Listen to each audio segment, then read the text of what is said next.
អរគុណព្រះអង្គអញ្ចឹងយើងនឹងរៀនជាមួយគ្នានៅថ្ងៃនេះគឺ What does it mean to love other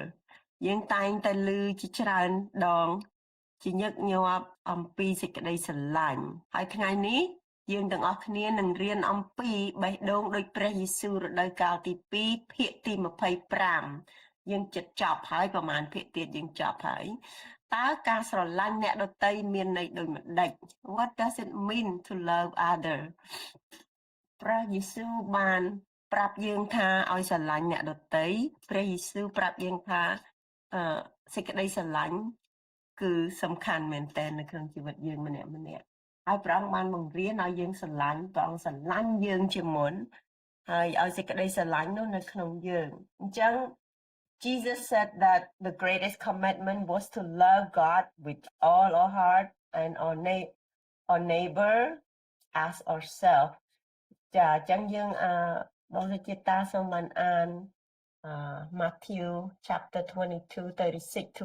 40 អរគុណព្រះអង្គខ្ញុំបងប្អូនផ្ទៀងនៅក្នុងម៉ាថាយចំពុក22ខ36ដល់40លោកគ្រូក្នុងបណ្ដាក្រឹតវិន័យតើបញ្ញត្តិណាដែលសំខាន់បំផុតនោះព្រះយេស៊ូវឆ្លើយថាត្រូវឲ្យស្រឡាញ់ព្រះអង្គម្ចាស់ជាព្រះនៃឯងឲ្យអស់អំពីចិត្តអស់ពីព្រលឹងហើយអស់ពីគំនិតឯងនេះជាបញ្ញត្តិយ៉ាងសំខាន់ទី1ហើយបញ្ញត្តិទី2ក៏បែបដូចគ្នាគឺថាត្រូវឲ្យស្រឡាញ់អ្នកជិតខាងដូចខ្លួនឯង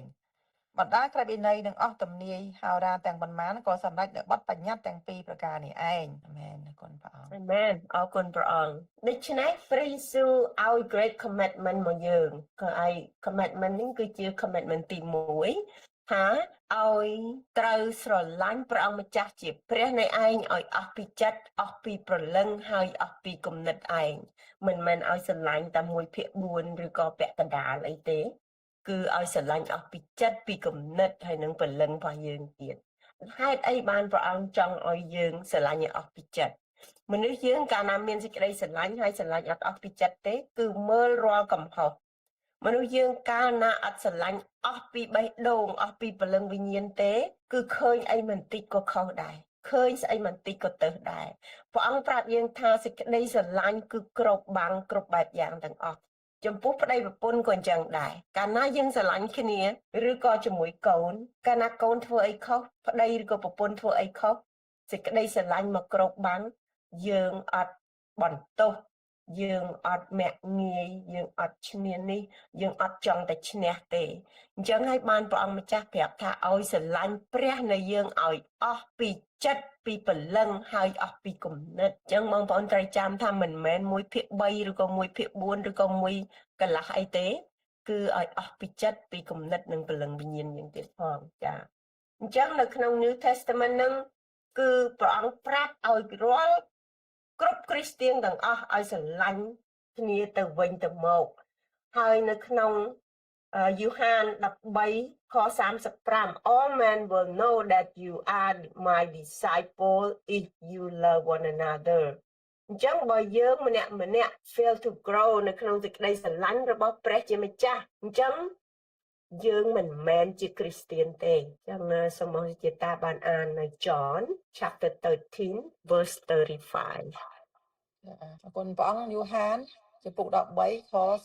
35គេនឹងដឹងថាអ្នករាល់គ្នាជាសិស្សរបស់ខ្ញុំដោយសារសេចក្តីនេះឯងគឺដោយអ្នករាល់គ្នាមានសេចក្តីស្រឡាញ់ដល់គ្នាទៅវិញទៅមកអាមែនអាមែនដោយសារសេចក្តីស្រឡាញ់នឹងហើយកាលណាគេឃើញសេចក្តីស្រឡាញ់របស់យើងអត់ខ្វល់ខ្វាយពីរឿងអ្វីផ្សេងគឺយើង focus ផ្ចង់ជាមួយតែសេចក្តីស្រឡាញ់នឹងហើយគឺធ្វើឲ្យគេគ្រប់គ្នាដឹងថានៅក្នុងម្នាក់នឹងមានសេចក្តីស្រឡាញ់ច្រើនតើសេចក្តីស្រឡាញ់នឹងវាយ៉ាងម៉េចវាខុសពីលោកីយ៉ាងម៉េចអញ្ចឹងចង់ឲ្យគេភ្លក់រសជាតិនឹងខ្ញុំអរគុណព្រះខ្ញុំចង់ចែកចាយមួយនៅសាលាខ្ញុំសូម្បីតែខ្ញុំខ្លួនឯងក៏អត់ចាំ birthday ខ្ញុំដែរប៉ុន្តែព្រលឹមឡើងខ្ញុំទៅតាមធម្មតាខ្ញុំទៅយកក្មេងៗពី bus ហើយបានយើងបដៅក្មេងៗហ្នឹងទៅតរងជួរយក breakfast ញ៉ាំដល់ពេលគាត់ទៅចុះទៅដល់គេឈរជុំគ្នានៅ bus ហ្នឹងគេច្រៀងឲ្យ birthday ហើយ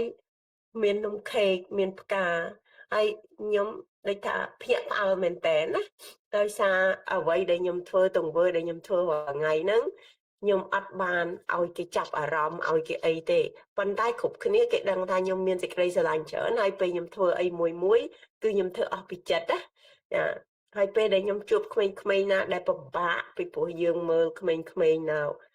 special aid ចឹងណាក្មេងៗខ្លះពិបាកខ្លាំងមែនតើហើយក្មេងខ្លះទៀតដេកនៅដីមិនចង់ងើបហើយស្រែកចាចពេញទៅនឹងឯងអញ្ចឹងព្រលឹមឡើងខ្ញុំទៅខ្ញុំផ្ដល់សេចក្តីស្រឡាញ់ឲ្យក្មេងៗហ្នឹងហើយពេលដែលខ្ញុំជួបឲ្យតែខ្ញុំជួបក្មេងហ្នឹងខ្ញុំអធិដ្ឋានសូមឲ្យព្រះអង្គគង់ក្នុងគេហើយកុំឲ្យអាវិញ្ញាណហ្នឹងធ្វើទុកគេធ្វើទុកគ្រូតែវិញ្ញាណហ្នឹងវាធ្វើទុកក្មេងគឺវាធ្វើទុកគ្រូអញ្ចឹងពេលដែលខ្ញុំទៅហ្នឹងគឺក្មេងណាដែលខ្ញុំជួបនៅមុខគឺគេ high five ហើយខ្ញុំអធិដ្ឋានហើយពេលដែលខ្ញុំ high five ឲ្យក្មេងៗហ្នឹងគឺខ្ញុំអធិដ្ឋានគ្រប់ឈ្មោះគេហ្នឹងអញ្ចឹងពេលណាដែលក្មេងៗធ្វើពិបាកច្រើនខ្ញុំទៅនិយាយលេងទៅអីចឹងទៅហើយក្មេងៗចូលចិត្តមកនិយាយមួយខ្ញុំអញ្ចឹងគេដឹងគេឃើញថាសេចក្តីស្រឡាញ់នៅក្នុងយើងហ្នឹងគឺអត់រើសមុខហើយព្រះអង្គបានលើកកិត្តិយសយើងព្រះអង្គបានធ្វើឲ្យយើងឆានជាងគេជាងឯងចាអញ្ចឹងហើយរាល់តែខែខ្ញុំតែងតែ get token from assistant principal អញ្ចឹងយើងដឹងថាបើយើងផ្ដល់សេចក្តីស្រឡាញ់គឺព្រះអង្គដឹងថាព្រះអង្គនឹងធ្វើឲ្យគេដឹងថាយើងរាល់គ្នាជាសិស្សរបស់ព្រះហើយដោយសេចក្តីនឹងឯងគឺដោយអ្នករាល់គ្នាមានសេចក្តីស្រឡាញ់ដល់គ្នាទៅវិញទៅមកចា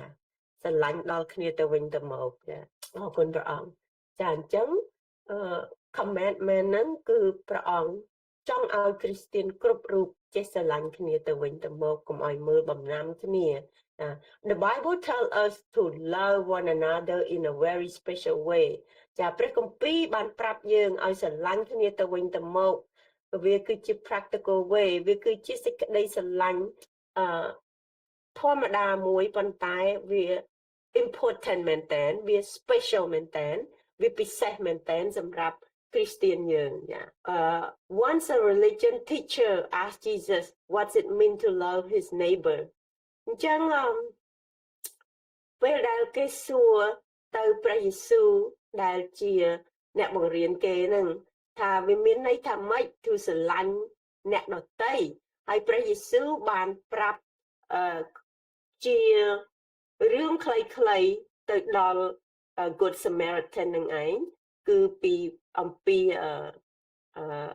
រឿងរ៉ាវដែលធ្វើឲ្យអ្នកដទៃ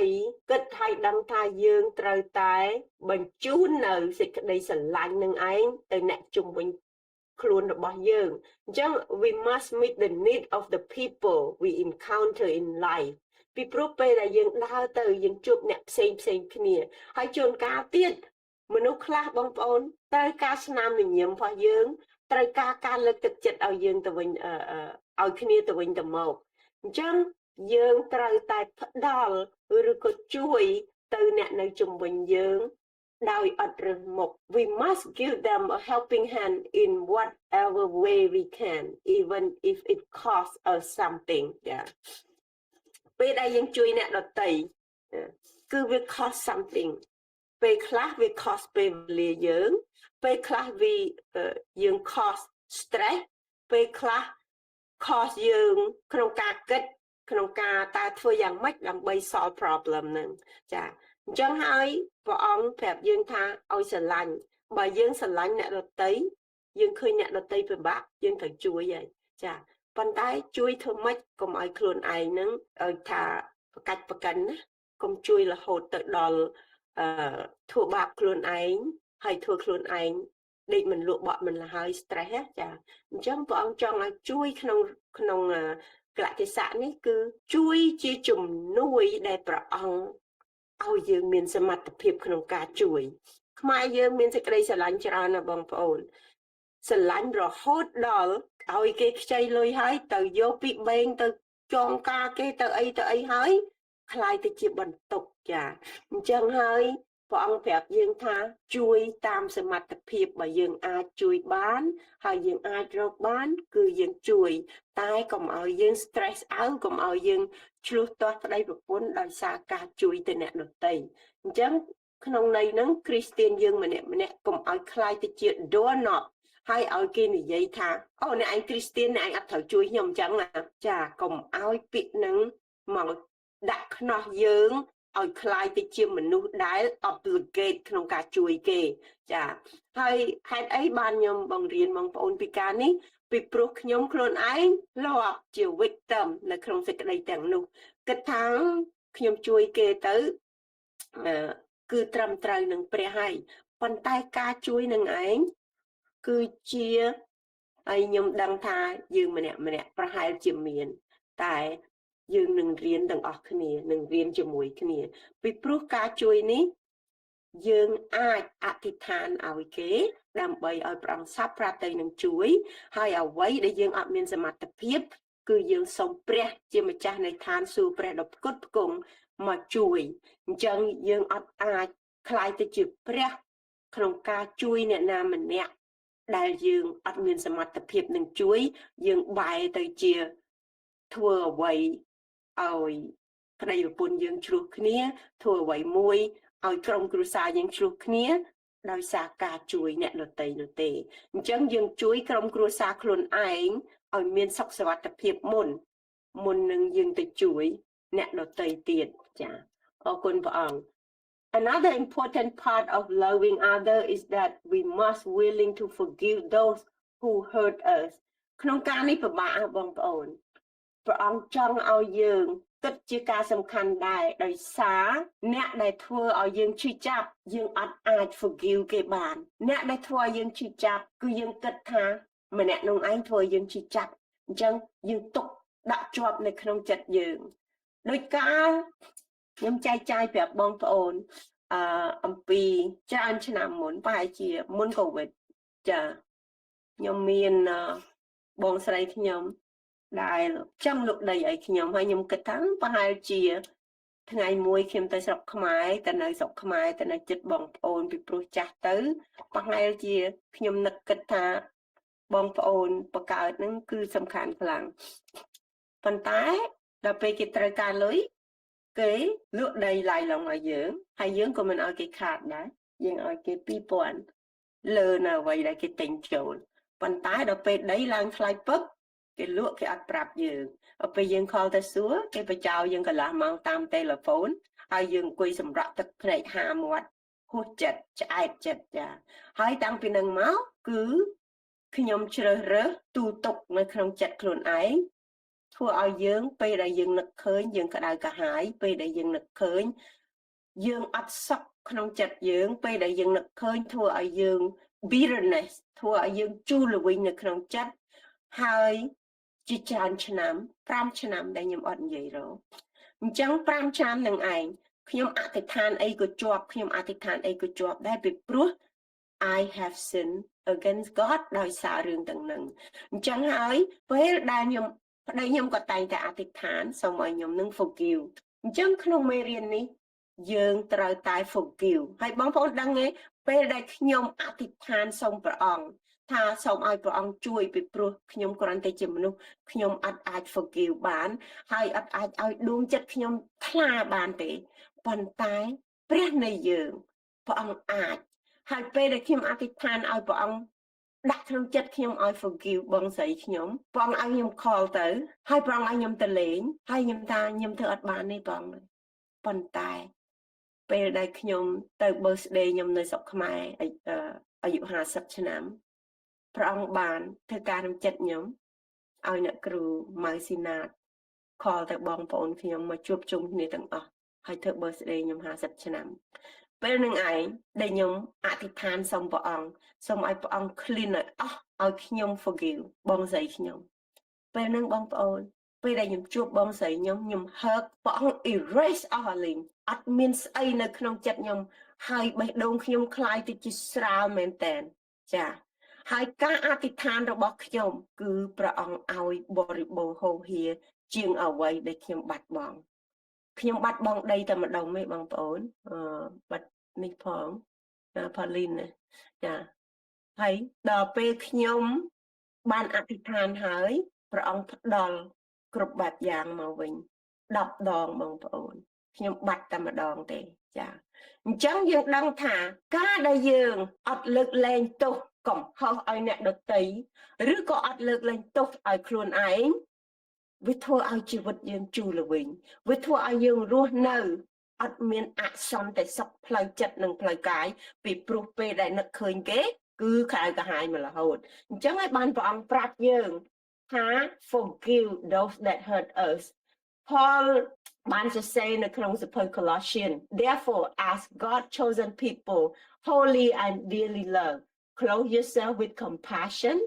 kindness humility graciousness and patience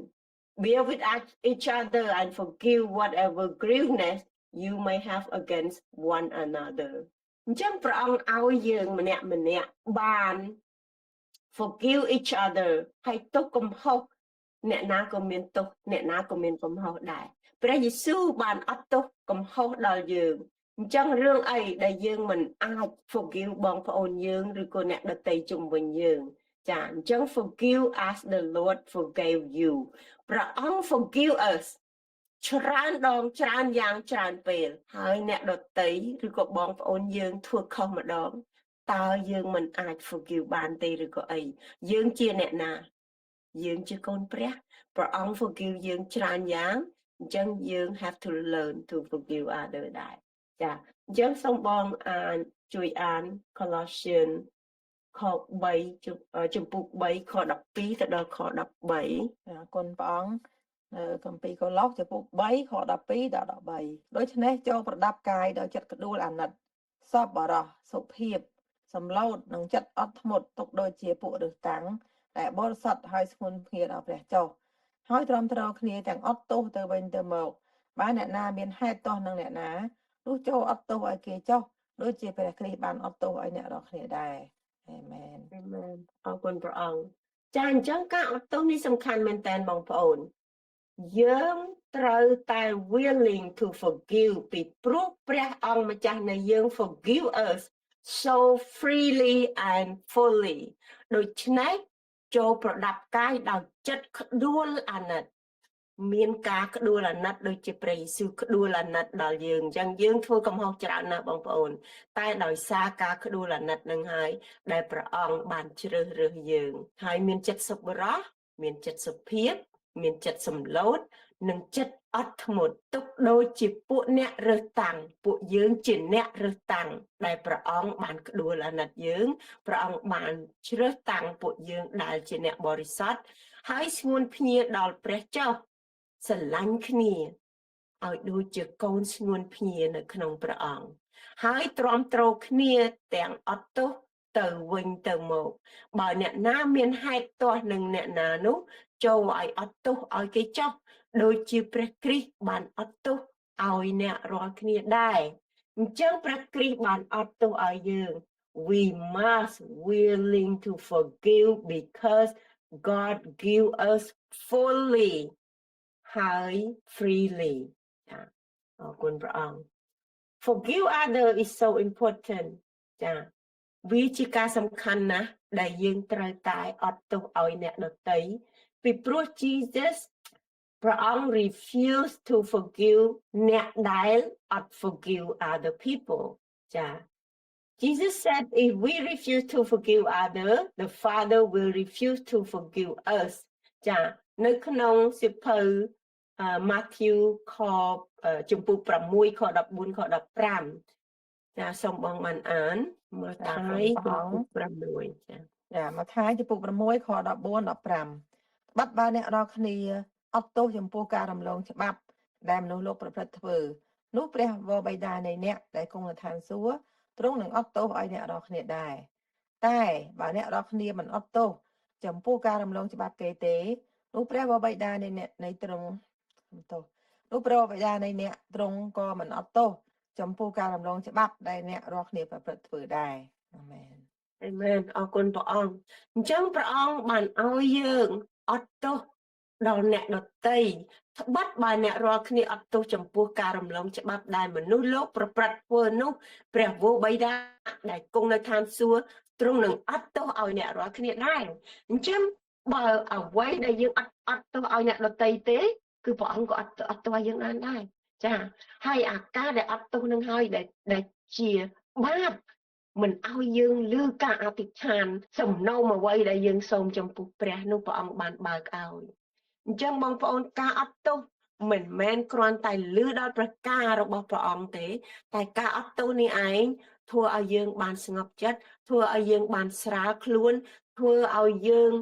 បាននៅប្រពោទាំងឡាយដែលយើងមានសំណូមចំពោះព្រះនៃយើងចាអរគុណអញ្ចឹង God love us He forgive us and accept us as we are and we are to love other we must do the same ព្រះអង្គប្រាប់ថា we must មានន័យថាត្រូវតែពេលដែលព្រះអង្គស្រឡាញ់យើងព្រះអង្គអត់ទោសឲ្យយើងត្រូវតែនេះគឺជាបញ្ជា we must love other and forgive other people also ចាអរគុណព្រះអង្គចា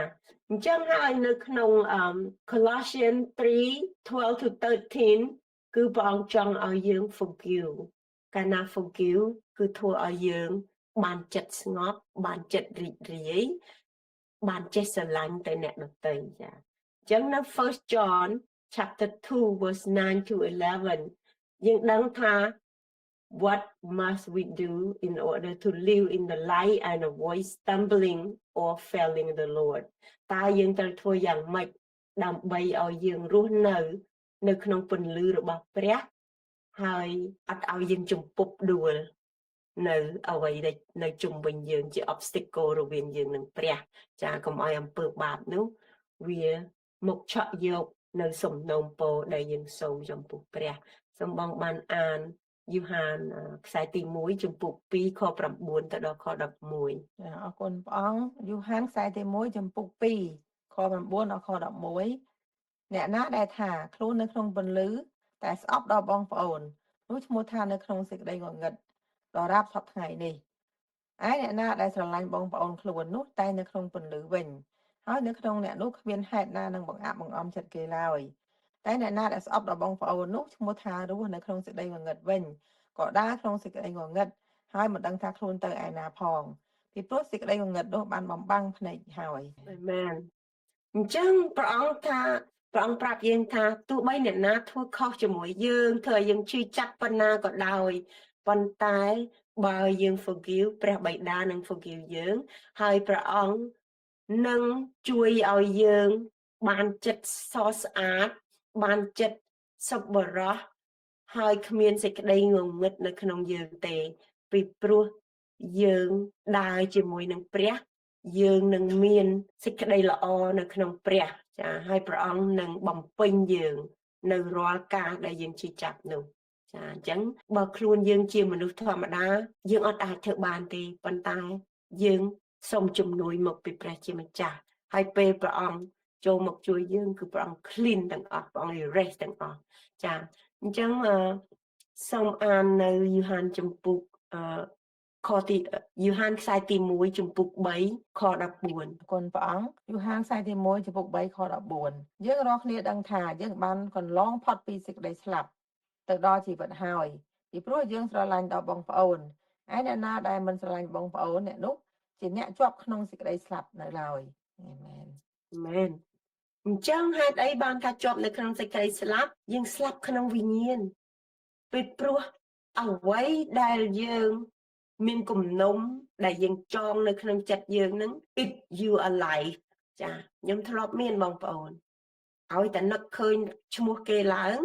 គ្រាន់តែឃើញ Facebook គេក្តៅកាហាយចាប្លុកលុបគ្រប់បែបយ៉ាងទាំងអស់តែវានៅតែឈឺចាប់ពីព្រោះយើងអត់មានការអនុគ្រោះប៉ុន្តែការអនុគ្រោះនេះមិនប្រហែលអីបានព្រះអង្គឲ្យយើងអនុគ្រោះឲ្យយើងចេះអត់ឲ្យនៅគេដើម្បីកុំឲ្យយើងជាប់ជំពាក់នៅអំពើបាបនោះឯងហើយកាលណាយើងអនុគ្រោះហើយព្រះអង្គមិនឲ្យគ្រាន់តែ ignore ទេឲ្យទៅនិយាយជាមួយគេទៀតជឿចាប់បងប្អូនគឺធ្វើឲ្យយើងជឿចាប់ហើយយើងអត់ទោសឲ្យគេហើយយើងខលទៅប្រាប់គេទៀតថាយើងអនុគ្រោះឲ្យគេហើយយើងអត់ខឹងគេទេបើសិនជាខ្ញុំតាក់ជាមនុស្សខ្ញុំធ្វើអត់បានទេបងប្អូនប៉ុន្តែខ្ញុំជាកូនព្រះសូមឲ្យព្រះអង្គជួយឲ្យមែនអោបថើបគ្នាដោយសេចក្តីស្រឡាញ់ហើយព្រះអង្គ embrace អត់មានអីនៅក្នុងចិត្តទាំងអស់ចាអញ្ចឹងវាជាការល្អមួយដែលយើងចេះអនុគ្រោះហើយអត់ឱនឲ្យបងប្អូនយើងចាដើម្បីឲ្យចិត្តយើងបានសស្អាតដើម្បីឲ្យសំណូមរបស់យើងបានដល់ព្រះអង្គចាអញ្ចឹងយើងនឹងរៀនបន្តទៅទៀតនៅយូហានខ្សែទី1ជំពូក3ខ14ហើយនឹងជំពូក4ខ7ចាអរគុណ យូហានខ្សែទី1ចំពុក3ខ14ហើយយូហានខ្សែទី1ចំពុក4ខ7ជំពូក4ខ7ចា ចាយូហានខ្សែទី1ចំពុក4ខ7ពួកស្ងួនគ្នាអើយយើងត្រូវស្រឡាញ់គ្នាទៅវិញទៅមកត្បិតសេចក្តីស្រឡាញ់មកពីព្រះឯអស់អ្នកណាដែលមានសេចក្តីស្រឡាញ់នោះឈ្មោះថាមកពីព្រះហើយក៏ស្គាល់ទ្រង់ដែរអាមែនអាមែនអរគុណព្រះអង្គពួកស្ងួនភីអើយស្ងួនភីអើយគឺយើងទាំងអស់គ្នានឹងឯងយើងត្រូវស្រឡាញ់គ្នាទៅវិញទៅមកត្បិតសេចក្តីស្រឡាញ់មកពីព្រះហើយអស់អ្នកណាដែលមានសេចក្តីស្រឡាញ់នោះឈ្មោះថាមកពីព្រះហើយក៏ស្គាល់ទ្រង់ដែរសំខាន់ណាស់បងប្អូនយើងស្រឡាញ់ព្រះព្រះអង្គស្រឡាញ់យើងហើយយើងមកពីព្រះយើងកើតនៅក្នុងព្រះហើយយើងស្គាល់ព្រះនៃយើងអញ្ចឹងគ្រីស្ទានណាដែលអត់ forgive គ្រីស្ទានណាដែលអត់មានសេចក្តីស្រឡាញ់ព្រះអង្គអត់យល់ថាមកពីព្រះទេអញ្ចឹងយើងជាគ្រីស្ទានយើង forgive យើងមានសេចក្តីស្រឡាញ់គឺយើងកើតក្នុងព្រះហើយយើងមកពីព្រះអរគុណព្រះអង្គចាអញ្ចឹងយើងម្នាក់ត្រូវតែ it's a must ត្រូវតែមានសេចក្តីស្រឡាញ់ហើយត្រូវតែ forgive ចាអរគុណព្រះអង្គអញ្ចឹងយូហានខ្សែទី1ខជំពូក3ខ14ទៅដល់15ចាអរគុណព្រះអង្គយូហានខ្សែទី1ចំពុក3ខ14ដល់15យើងរាល់គ្នាដឹងថាយើងបានកន្លងផុតពីសេចក្តីស្លាប់ទៅដល់ជីវិតហើយពីព្រោះយើងស្រឡាញ់ដល់បងប្អូនឯអ្នកណាដែលមិនស្រឡាញ់ដល់បងប្អូននោះអ្នកណាដែលមិនស្រឡាញ់បងប្អូននោះជាអ្នកជាប់នៅក្នុងសេចក្តីស្លាប់នៅឡើយអ្នកណាដែលមានចិត្តស្អប់បងប្អូននោះឈ្មោះថាសម្លាប់គេហើយអ្នករាល់គ្នាដឹងហើយថាគ្មានអ្នកសម្លាប់គេណាមួយដែលមានជីវិតអស់កលចនិចនៅក្នុងខ្លួនឡើយអាមែនអរគុណព្រះអង្គយើងរាល់គ្នាដឹងថាយើងបានកន្លងផុតពីសេចក្តីស្លាប់ទៅដល់ជីវិតហើយអ្នកណាដែលជឿព្រះគឺមានជីវិតពីព្រោះព្រះយេស៊ូវគឺជាជីវិតជាសេចក្តីពិត God is life អញ្ចឹងពេលដែលយើងស្គាល់ព្រះយើងមានជីវិតប៉ុន្តែបើយើងអត់ស្រឡាញ់បងប្អូនយើងជាមនុស្សសម្លាប់គេហើយសម្លាប់សេចក្តីជំនឿរបស់យើងទៀតហើយយើងអត់មានជីវិតអស់កលជាមួយនឹងព្រះអង្គទេបងប្អូនសំខាន់មែនតើអញ្ចឹងដើម្បីឲ្យជីវិតបានរស់នៅជាមួយនឹងព្រះអង្គជាប់លាប់គឺយើងត្រូវតែ forgive ព្រោះព្រះអង្គ forgive យើងប្រមាណលានដងហើយយើងជាកូនព្រះយើងមានសេចក្តីស្រឡាញ់នោះយើងត្រូវតែ forgive ចំពោះអ្នកដែលធ្វើឲ្យយើងឈឺចាប់ចំពោះអ្នកដែលធ្វើទុកបុកម្នេញមកយើងចាសំខាន់មែនតើបងប្អូនចាហើយនៅយូហានខ្សែទី1ជំពូក4ខ8តើអ្នកណាដែលគ្មានសេចក្តីស្រឡាញ់នោះមិនស្គាល់ព្រះទេពីព្រោះព្រះទ្រង់ជាសេចក្តីស្រឡាញ់នោះឯងបងប្អូនសំខាន់មែនតើចាយើងមានសេចក្តីស្រឡាញ់មានន័យថាយើងមកពីព្រះយើងជាកូនព្រះអញ្ចឹងគ្រាន់តែជាមនុស្ស it take time ប៉ុន្តែយើងសូមឲ្យព្រះដែលជាជំនួយជួយយើងដកចេញនៅសេចក្តីទាំងនោះហើយយើងនឹងបានទទួលនៅ reward ពីព្រះនៃយើងវិញអរគុណព្រះអង្គចាសូមបងមិនជួយអានយូហានជំពូក1ហើយយូហានខ្សែទី1ដដែលជំពូក3ខ16ទៅដល់18អរគុណព្រះអង្គយូហានខ្សែទី1ចំពុក3ខ16ដល់18ដោយសារសេចក្តីនេះយើងរាល់គ្នាបានស្គាល់សេចក្តីស្រឡាញ់គឺដោយសារទ្រង់បានស៊ូបដូរព្រះជន្មទ្រង់ជំនួសយើងដូច្នេះគួរឲ្យយើងបដូរជីវិតជំនួសបងប្អូនដែរបើអ្នកណាមានភោគសម្បត្តិរបស់លោកីនេះហើយឃើញបងប្អូនណាដែលខ្វះខាតតែមិនចេះអាណិតមេត្តាសោះ នោះធ្វើដោយមិនដាច់ឲ្យសេចក្តីស្រឡាញ់នៃព្រះបានស្ថិតនៅក្នុងអ្នកនោះបានពួកកូនតូចៗអើយយើងមិនត្រូវស្រឡាញ់ដោយពាក្យសម្ដីឬដោយបបោមាត់ប៉ុណ្ណោះឡើយគឺដោយការប្រព្រឹត្តនិងសេចក្តីពិតវិញអាមែន អាមែនអរគុណព្រះអង្គអញ្ចឹងបងប្អូនដឹងថាសេចក្តីស្រឡាញ់មិនមែនតែគ្រាន់និយាយទេគឺជាទង្វើបើយើងមានលើសលប់ឥតខ្វះខាតហើយយើងឃើញបងប្អូនយើងខ្វះខាតព្រះអង្គចង់ឲ្យយើងចែករំលែកព្រះអង្គមិនឲ្យយើងបេះពីមាត់ពីករហូតទៅដល់ខ្វះខាតខ្លួនឯងទេប៉ុន្តែព្រះអង្គឲ្យយើងចេះចែករំលែកចេះជួយមើលគ្នាចេះយល់សុខទុក្ខគ្នាចាដូច្នេះសេចក្តីស្រឡាញ់នោះឯងមិនមែនដោយសារតែពាក្យសម្ដីឬបបោមាត់ទេវាគឺជាទង្វើបើយើងស្រឡាញ់កូនយើងអត់ខ្វល់ខ្វាយជាមួយកូនបើយើងស្រឡាញ់ប្តីយើងអត់ធ្វើម្ហូបអាហារឲ្យប្តី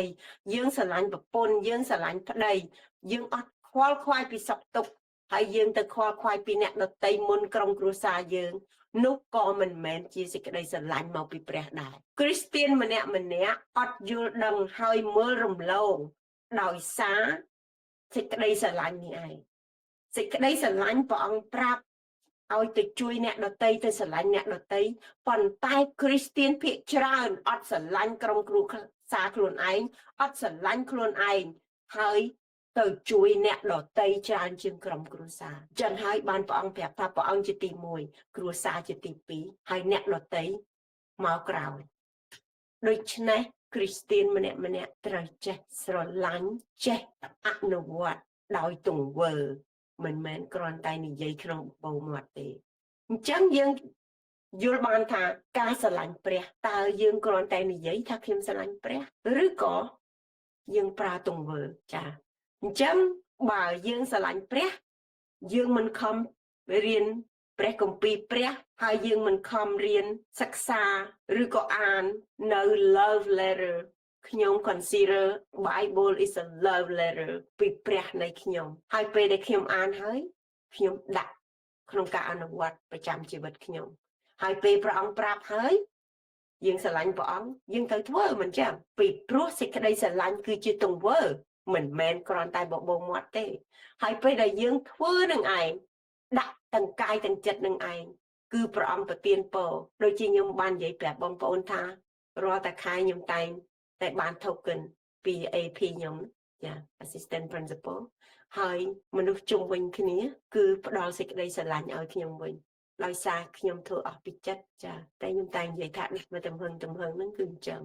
មិនមែនលេះខេះមិនមែនជំនឿតឹកលឹកមិនមែនសេចក្តីស្រឡាញ់តឹកលឹកទេធ្វើអីឲ្យអស់ពីចិត្តធ្វើអីដោយអត់មានគិតថាខ្ញុំនឹងមានជីវិតថ្ងៃស្អែកបើយើងគិតថាជីវិតខ្ញុំមានតែថ្ងៃហ្នឹងអញ្ចឹងយើងធ្វើឲ្យអស់ពីចិត្តនៅថ្ងៃហ្នឹងចាអរគុណព្រះអង្គចាអញ្ចឹងបងប្អូនបានអាននៅយូហានខ្សែទី1ចំពុក4:11ជាមួយខ្ញុំពួកស្ងួនភ្នាអើយបើព្រះបានស្រឡាញ់ដល់យើងរាល់គ្នាជាខ្លាំងដល់ម្លេះនោះត្រូវឲ្យយើងស្រឡាញ់គ្នាទៅវិញទៅមកដែរហើយខ12គ្មានអ្នកណាដែលឃើញព្រះឡើយតែបើយើងស្រឡាញ់គ្នាទៅវិញទៅមកនោះព្រះទ្រង់គង់នៅក្នុងយើងហើយសេចក្តីស្រឡាញ់របស់ទ្រង់បានពេញខ្នាតក្នុងយើងដែរអេមែនអរគុណព្រះអង្គនៅក្នុងមេរៀននេះគឺ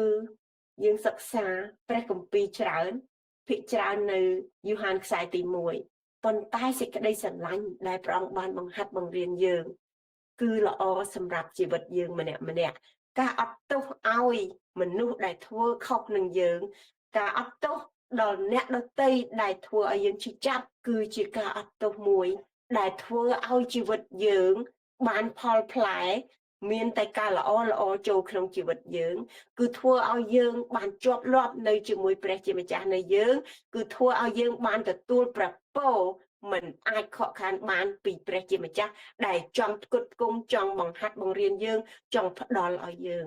ចាអញ្ចឹងយើងម្នាក់ដែលជាគ្រីស្ទាន